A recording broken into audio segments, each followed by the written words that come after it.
anybody coming into the draft now or in the future, if you're not like guaranteed like top whatever, I wouldn't have a draft party. I had a draft party.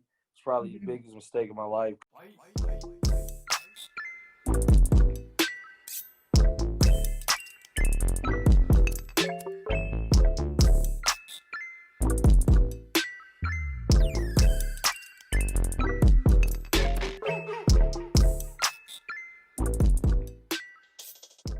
My next guest is Denver Nuggets guard Monté Morris. How are you? I'm doing good. Just relaxing. I got a chance to work out yesterday. Just to nothing crazy. Just trying to stay sharp. So that's all I really been doing since we lost in the playoffs. So. Mhm. But you guys had a great performance. I would say that you guys played up to your expectations. A lot of people didn't necessarily think that, you guys were going to go as far as you did, but I don't think people realize that you guys were in between the second and three seed the entire Hmm. season. Yeah. Where did this confidence come from with you guys, and how did you guys gel so well? We already knew like how good we actually were. It was just the fact like the world just had to like see it. Denver knew how good we was. The NBA knew how good we was. It was just like the bubble kind of had other fans who didn't have really much to do but watch basketball because it would come on every other day, really seeing how good we were. I always say like Denver, you got to be a big Denver Nuggets fan and like really know how good the Nuggets are. I mean, last year we were a 2 seed, also 2, 3 seed. So we've always had a chip on our shoulder to be good, and our expectation was really trying to get to the finals this year. So we was just one step away. So I know the bubble had a different effect for a lot of people. Some guys said that it was fine. Mentally, they were locked in, but then we saw a lot of other guys just Yeah. mentally weren't there. From your perspective, what was it like for you, being away from your normal lifestyle, and how were you able to adapt? It was tough at times, just like not being around people. Calling to your loved ones, over the phone and not being able to see them. But I mean, I tell a lot of guys like you gotta love hoop to be able to go to the bubble. Like you gotta love basketball. You gotta just be a basketball junkie, and it ain't made for everybody. It's a lot of people who wasn't comfortable in that situation, that environment. But I just took it upon myself because I love basketball and I know where I want to get and make a name for myself personally, and everybody on my team and coaching staffs was on the same page. So Hmm. it was just an easy way to go about it once you started playing games every other day. But like early into it, like it was tough. You like, damn, we advanced. We gonna be here another so weeks, another 2 weeks, another 2 weeks, and then you start Hmm. seeing teams get eliminated, and then that's when you like, man, like yo, like shit, how much longer we gonna be here? You see your friends and stuff on Instagram, they out in the regular life doing their thing on vacation and stuff like that. So Hmm. it's like, man, like when I'll be able to do that. But as you keep winning, your competitive nature actually kicks in, and you just want to stay the whole time, because it was a good setup, personally. What was the best part for you? Like, what do you think just being, I guess I could say you're a lot closer with your teammates. I mean, that's all you really Mhm. had to hang out with. So would you say that you kind of used that to your guys' advantage to play so well on the court? I mean, what Yeah. was like the best part for you? I think just like we learned a lot about everyone, our teammates. Hmm. As far as coming back from 3-1 deficits twice, like Hmm. I earned a different respect for a lot of my guys. Especially Jamal Murray. Like my respect level for him. Like I've seen him grow because I've been on the team 3 years, so I've seen him like show flashes, but then like hadn't took that step yet to become how good we knew he could be. And then like this year, it was just crazy putting us on our back in the playoffs. 50 balls after 50 balls, and just Hmm. having that will to win. I seen his leadership. Like we linked to him for leadership. We didn't look leaning to the older guys. It was more so Jamal, what we doing? And he'd be like, come on, like more energy and stuff. So I think that was my favorite part, just seeing like his growth because I play the same position, as him. Mhm. So going up against him every day, I kind of know his game and know like how his growth was. So I think that was like my biggest takeaway to, improve my game also and grow. So So I was going to ask you about that. Like, I'm in awe watching what he mhm. does on a consistent basis. And it's not even so much Yeah. like the 50-point games, but his Mhm. ability to get off those contested shots and those like off Yeah. balance. And I'm just Mhm. like just when you're watching that, I mean, I'm assuming Yeah. you're like, I know he can do that, but are you still Yeah. just kind of like, how the hell did he make that basket? Yeah, it was some stuff that he did, and I was like, "Yo, how you make that?" But I mean, I've guarded him like 3 years, and he hit me with stuff like that too. So I really wasn't surprised. The only play that I was surprised was when he did that 360 layup. I'd never seen that before, and that was crazy. Like I was holding my hands on my head, like in shock. Like it was crazy, for sure. So as you mentioned, like his leadership, I know he's so young. Where did the leadership kind of develop, and when did it really start to take off for him? Um, I mean, it's crazy this year. Going to training camp. He said he wanted to be more vocal, and a lot of guys say that. Coming into the year, like I'm gonna be more vocal this year. But then that Mhm. season go on. You might not be having the best season, and you kind of just just funnel off and you back to your old self. But I can't say like this year he was making a lot of strides early on with it. And then we had the COVID situation where we didn't play for 3 months. Mhm. And we would still like play pickup, workout, and things like that. And we would push each other in drills and he would be like vocal to guys in a group text with the team about getting better and sending quotes for the being champions and all this. So um that may seem small because it's not really uh, in contact verbally, but I think that was big just having a group text and doing all that, and he was leading it and saying things in there because a lot of guys, look up to guys who's get paid the most money, play a lot of minutes and things like that, younger guys. Mhm. So it was big. So I think keep in contact with the players, and then once we got to the bubble, he was full throttle, like, yo, we here, like fuck it, we here. Like this is what we doing. So Mhm. it was just like, all right, Jamal said it, so then Jokic said it, and then it was just like, all right, come on. And we ran till we couldn't run no more, but we had a heck of a run, and now I feel like we just got the world attention. So Oh, absolutely. yeah. This group I think has been just amazing to watch. And I mean, you guys pulled something off that's never been done in history before, coming Mm-hmm. back from a 3-1 deficit 2 times. What was the turning point for you guys? Like, what was said in the locker room? Like, take me back to that moment where you guys are down 3-1. Both of Mm-hmm. those times. What was kind of the turning point? Was it something someone Uh, said? it's funny, man, because we were down 3-1, and Mm-hmm. we were just like, we ain't got nothing to lose. Like the pressure on them. Let's go out here and hoop.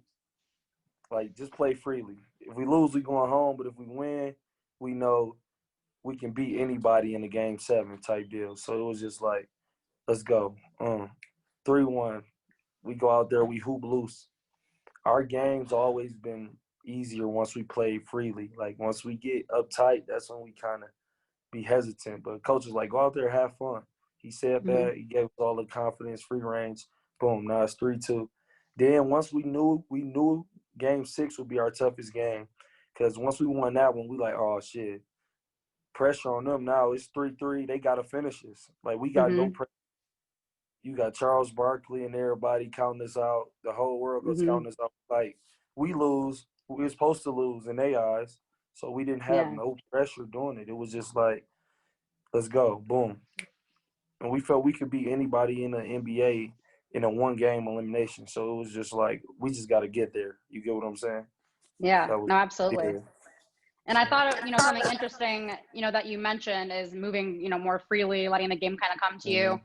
And I know that was something that, you had mentioned. I did a little research. I know Yeah. that's something that you mentioned that you were working on last off season, coming into this season is just kind of being patient, letting the game come to you. Yeah.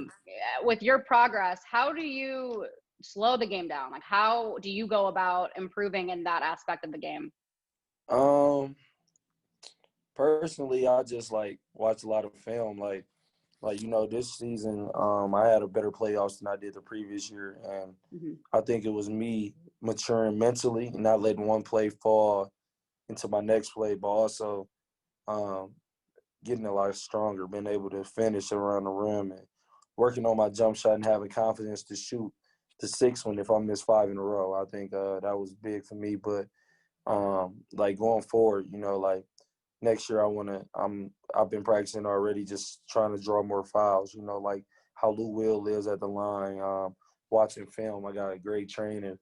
He like all my stuff. He'll zoom in, and when the guy hand in there, I don't use it enough to get to the line, and we working on that. So every season I try to come back and add something, but I say my biggest adjustment was from last year to this year was just I would just say just my mental. I was getting my proper rest, and I watched more film and new guys' tendencies, so it was easier in the game. It's not hard. You just got to do the homework. You know what I'm saying? Mm-hmm. So. I know that Chris Paul was a guy that you Mm-hmm. also learned a lot from, and you used some of the things that you learned from him against him Yeah. in a game in the bubble, which I found Yeah. really fascinating. So Yeah. I'm assuming he's not going to invite you back to camp again. Yeah, Nah, not going to invite you back to camp. he definitely will invite me back. He texts me. I still got the message. He texts me like, "Man, you couldn't miss, man. Like, good game." Yeah, I mean, I've been to his camp every year since I've been in the league. We done competed and went at it. He done had some good plays on me. I done had some good plays on him. But I definitely try to mimic my game after him in the pick and roll because he's pick and roll maestro. Like, he one of the guys who keeping the mid-range jumper alive. I feel like I got a good mid-range jumper. So my coaches tell me, it got to be 50% or better for us to let you shoot it. So when I shoot it, I try to shoot at a high clip, because he does it. So I just try to learn from him and things like that. So. Yeah, so I always find the point guard position really fascinating because you do have to be, 1, 2, 3 steps ahead of, Yeah.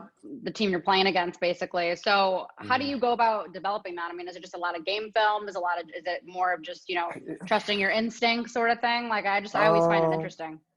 it's just game reps, to be honest, man. It's like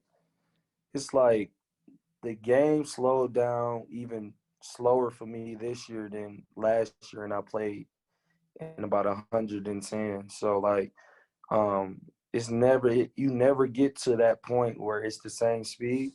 You Mm-hmm. know, when I first started 3 years ago, when I was on my two-way, the game was OD fast. Like then last year it was slower.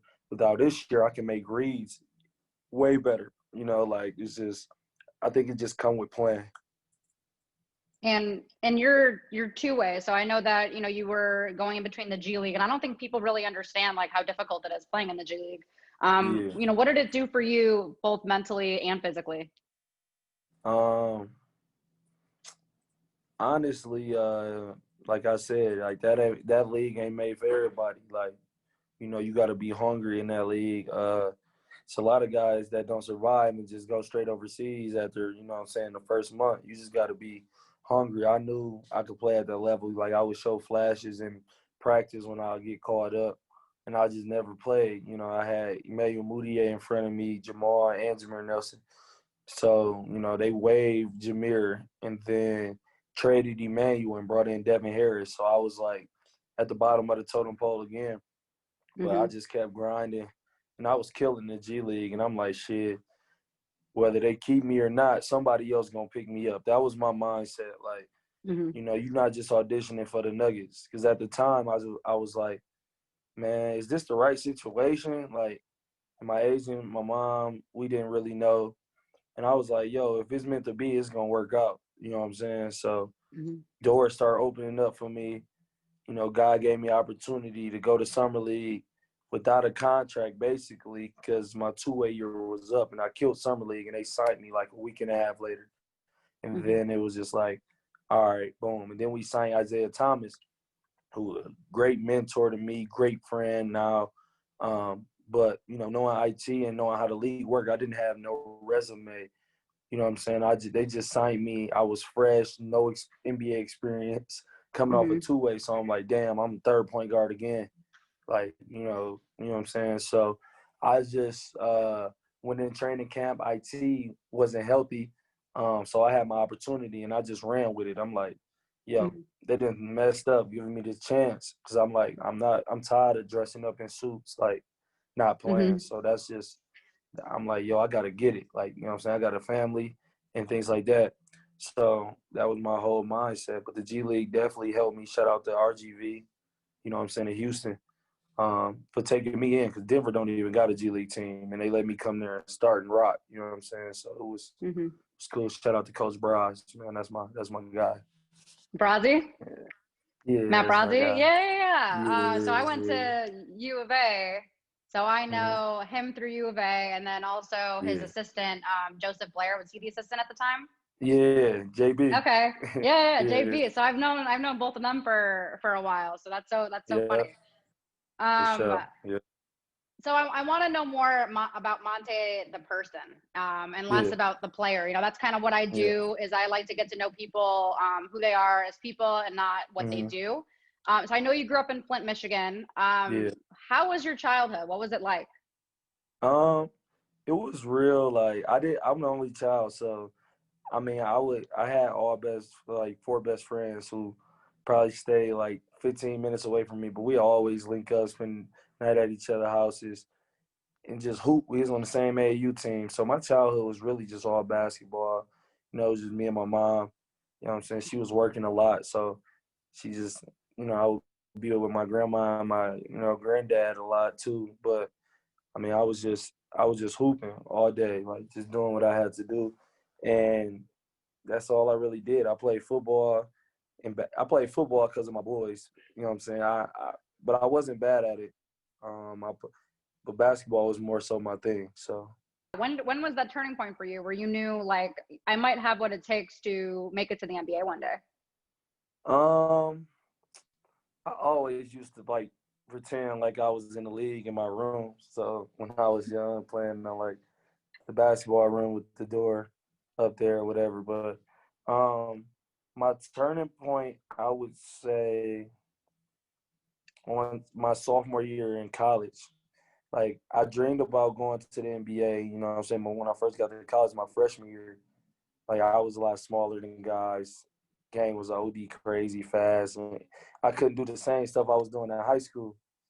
And my sophomore year, I made a crazy leap. Like I went from averaging like 5 points to 12 and like six dimes. And then I had Fred Hoiberg on my team, who was my coach.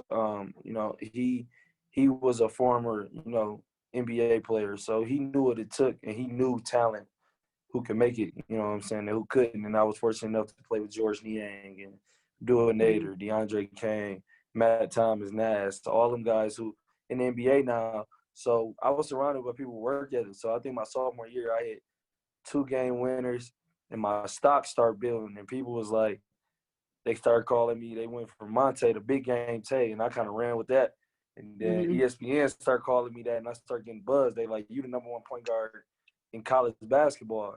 And I'm like, yo, like, do this mean like I'm gonna go to the league? Like, cause I didn't know, but I Yeah. just knew like at that point like I had talent, because like I was like getting buckets, like we was hooping, we was balling like top five in the country. So I think that was like my my turning point right there, for sure. So you made that big leap from, you said, 5 points Mm-hmm. to 12.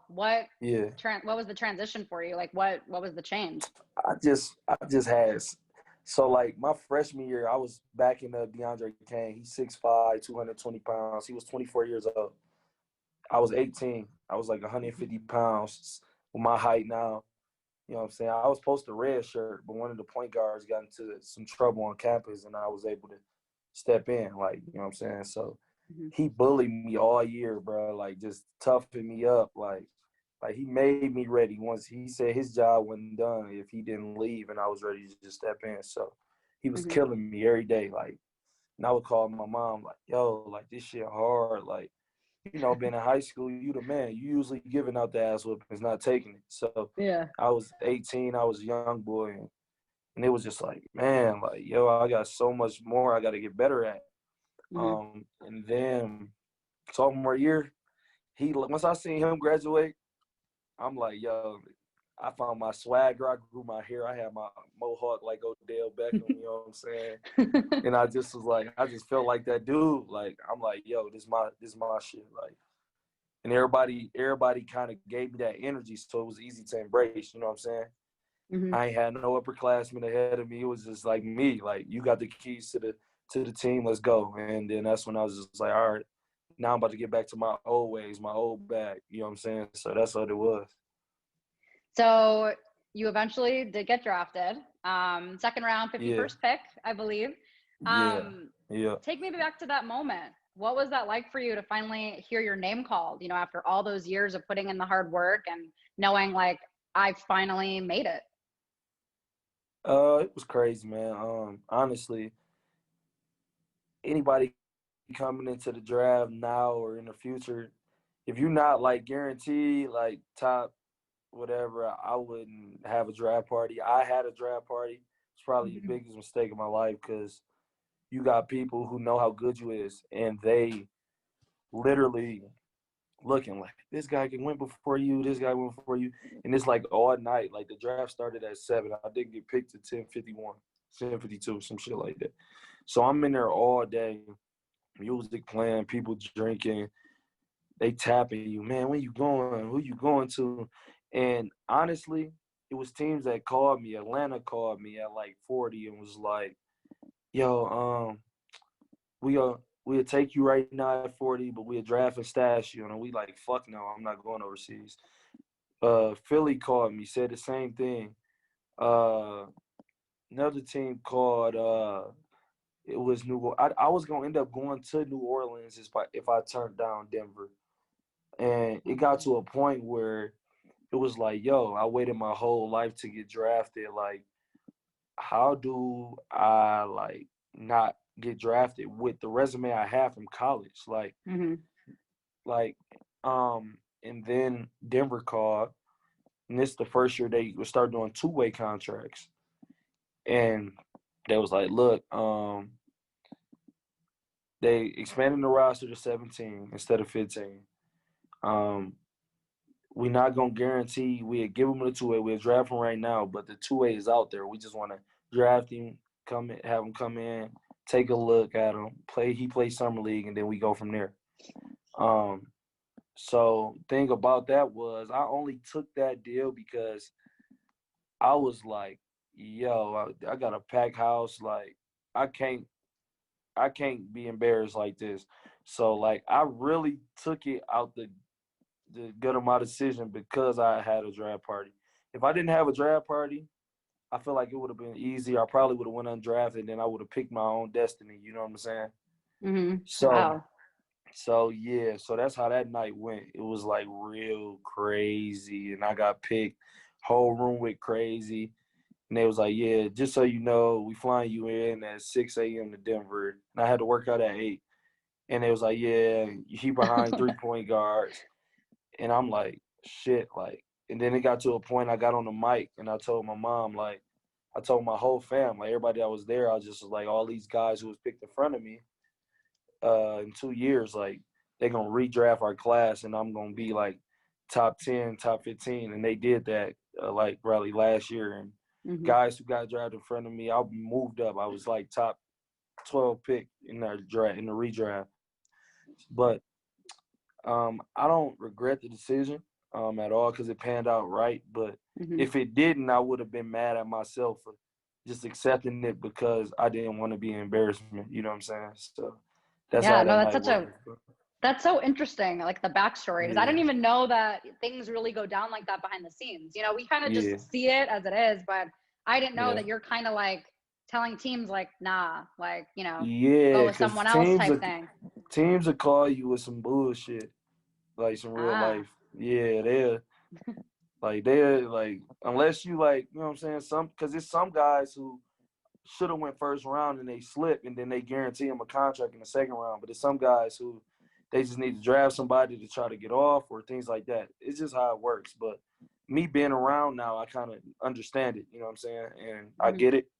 But yeah, it was definitely tough, like turning teams down. But I just always told myself, once I get one foot in the door and I figure everything out, I'll be fine. Right. Like all Yeah, you need so is that's that one opportunity. opportunity. I just needed to get my pinky in the door, and now I'm like, so I got enough game to, you know what I'm saying. A real coach would see my talent. You get what I'm saying? So it was just like Hmm. me having to get there and being put on that display. So, Wow. but it was That's definitely crazy. tough. And when I got drafted, we started having pickups and stuff. I wouldn't even, bro. I wouldn't even get on. Like I'd just be on the side, like just like no, because Jamal and Moutier was going through their stage, or who was going to be the starting point guard. So they going at it. Jameer a vet, OG, so he always on the court. So it was just like Hmm. me, like I'm just. It was times they'd be like, Monte, get in. Then I try to get in. Jameer be like, nah, nah, nah. Like, like you know what I'm saying? They're like, nah, I got you. Like, and I can never hoop. Like in training camp, I think I probably played in like 3 drills my first year. Like it was like that. So it was Wow. just like, yeah, it was crazy. So once you got to the league, I know what you guys have to deal with all the time with media, and you're constantly Hmm. under scrutiny, and you're Yeah, constantly being watched. How have you been able to deal with the media and kind of be in the spotlight? yeah. Oh man, I think it's cool. You just gotta know what you get yourself into. It's some things you shouldn't say, and sometimes it kind of bites you in on the Hmm. back end. But I mean, it's a lifestyle that you kind of ask for, and you kind of don't have no say so. I mean, we're professional athletes, and we're people's icons. You know, it's people who wake up and go on your Instagram to see what you're doing or what you posted. So I got a good team around me who kind of now we just learning what to post, what content to put out there, and not just putting up anything. So I think I've grown on that aspect now, on the media side, and I got a lot of more growing to do, but just knowing what to put out there and what not to. So in terms of, media personalities like Chuck, Yeah, obviously super outspoken. We know a lot of these personalities are very outspoken in terms of giving their opinions and whatnot. And then we see guys like, Kendrick Perkins kind of say yeah, certain things. How do yeah. you, from your perspective, playing and then, former players are making certain, Mm. opinions about certain guys, where does it cross the line for you, or do you understand that they have a job to do? Uh, I know they got a job to do, but at the same time, it's like some things like, come on now. I feel like some of it be clickbait, you know. But some of it, I feel like you gotta respect it because they're players, you know. Mhm. Like in the boxing world, I'm a big boxing fan. It's a lot of people who nick and nag at boxers, but ain't even laced up a pair of gloves and got in the circle. So I can't respect guys like that. But like guys who actually play, you know, is different, and I can respect it. But it's some comments that, like, come on, bro. Like I seen Paul Pierce say, um, I Yeah, seen Paul he's the worst. this arrogant people scared of LeBron. Like nobody's scared of LeBron. Like he's a great player. We go out there and compete against him, um, and try to win. He's an amazing player, and sometimes he just come out on top. And you just got we're the point at where you give credit to LeBron James. You know what I'm saying?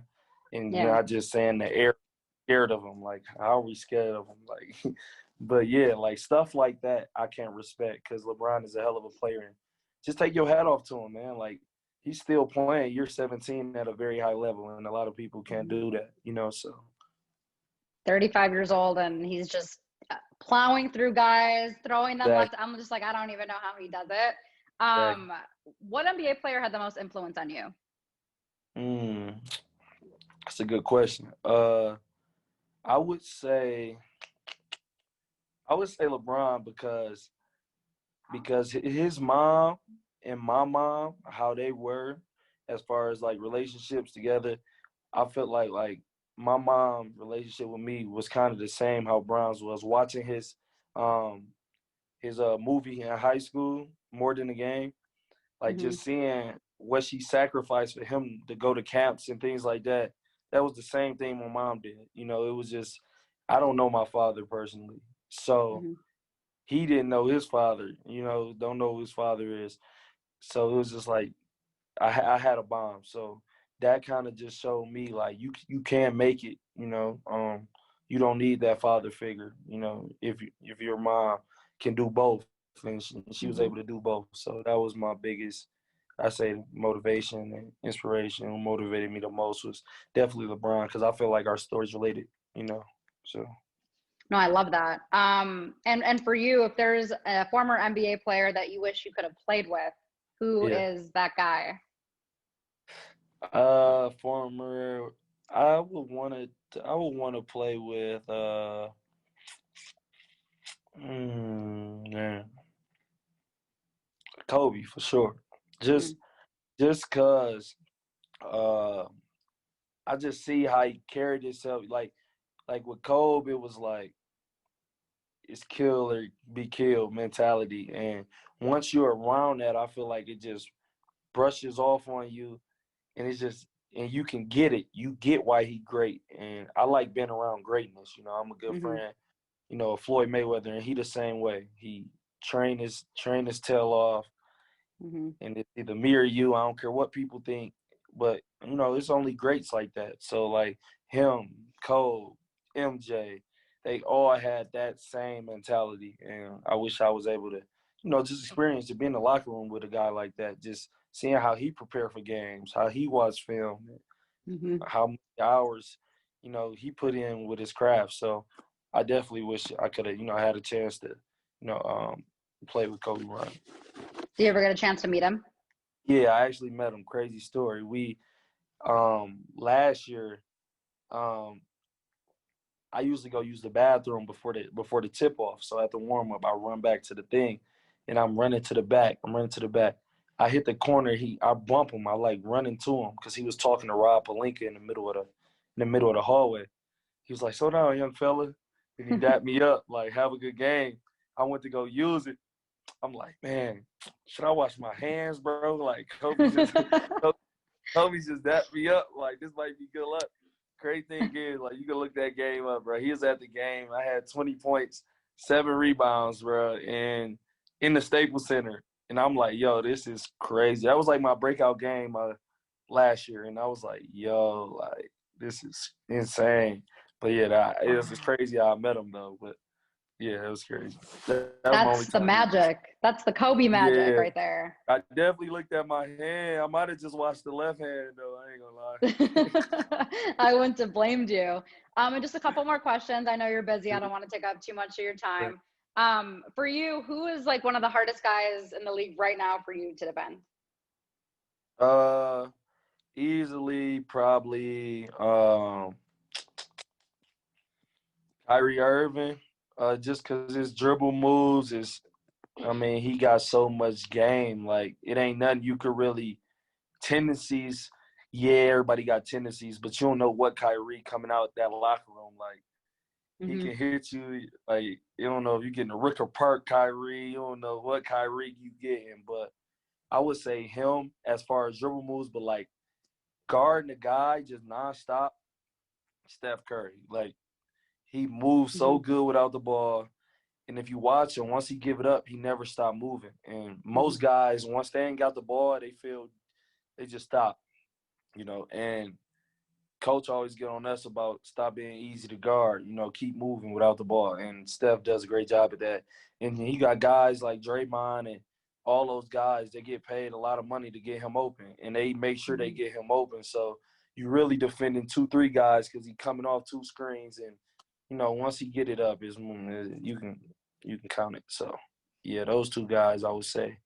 Like when I'm about to play them, of course the Dames and all them Dames are killers too. But like Steph and Kyrie is like, all right, bro, like you gotta be Mm-hmm. locked in. Yeah, Yeah, those are top guards in this league for sure. yeah. And when you're facing adversity, who do you turn to or what do you turn to? Um, my when I'm facing adversity, I just always say like it can't storm forever. IT would tell me that like I can have 5 bad games in a row. Like you gon' push through that threshold. Like, it can't stay this bad forever. You get what I'm saying? It's always when it's storm, the sun always come back out sooner or later. So that'd be Mm-hmm. my mindset. But like when I'm really like going through some crazy stuff, I call my mom. That's the only person I really can talk to. And a lot of it, and it's easy and hard at the same time because my mom coached, she coached basketball for a long time. So sometimes she come at me with the mom perspective, and sometimes she come at me as if I was her on her team and she was coaching me. So sometimes it's like we get into it because at halftime she'll be texting me, and if I ain't playing good, I don't text her back and shit like that. She'll be mad, but like we we don't really bump heads a lot, but it's sometimes I'll be like, nah, like I get what you saying, but you ain't out here type deal. And she like, well, I know what the hell I'm talking about because I was the coach, whatever. Mm-hmm. But yeah, so that's what I kind of lean to, especially when stuff get like tough though, for sure. Well, if you can handle mom's criticism, I Yeah, think you can handle anyone's criticism because they're going to be yeah, the most honest, right? yeah. And what is the highest pressure situation that you've ever experienced, and how did you Mm. handle it? The highest pressure situation wasn't even basketball, to be honest. It was really, it was me being in college and getting my degree because I like my whole family was leaning on me to do that because I was the only one to do it besides my auntie. So Mm-hmm. that was my biggest like pressure. Like basketball, I do that for fun. Like it come naturally to me. The game's simple, but just me to get my degree and making it out of Flint to get my degree because Flint's so it's so rough there, and like a lot of people, like the numbers very slim for guys to get out. So Mm-hmm.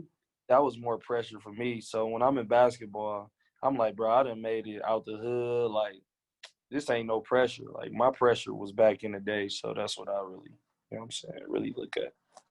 And what three events made the biggest impact on who you are today? 3 events. Mm-hmm. Um, Let me see. 3 events. I say when my grandma died, she died the day after my birthday, 2015. Oh, Um, sorry. that that day kind of told me like, yo, like you got to get it right now. Nothing's promised, and that's why I think how I think now because when I want to do something, sometimes I'll be hesitant. I used to be hesitant, but like now it's more so like, man, just live your life. Like, go do it. Like, you just never know. Like, my grandma she didn't like go to sleep knowing she wasn't gonna wake up. You know what I'm saying? So Mm-hmm. it kind of that moment was tough for me, and it kind of changed one. My second one was I think when I bought my mom her first car, Porsche. That Mm-hmm. was that one was big time for me because as a kid, I used to always be like, Mom, I swear I'm gonna give back to you once I get to the NBA. Because she always be like, boy, if you don't pay me back, I'm putting all this money into you going to these tournaments. Your ass better go to the NBA. Like, and I remember that. Like, I can still hear her saying that when I was 13, 14.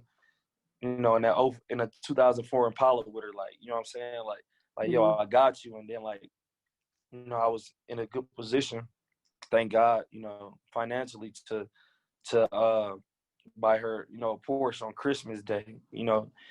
I'm 25. It's been about 18, 19 years of Christmas where I was receiving gifts from her. You know what I'm saying? So it Mm-hmm. was good for me to give back, and that was big for me. And my third one, um, I mean, I gotta go with draft day. I guess like just Mm-hmm. like the ups and downs to that day, but like actually hearing it and watching it on TV.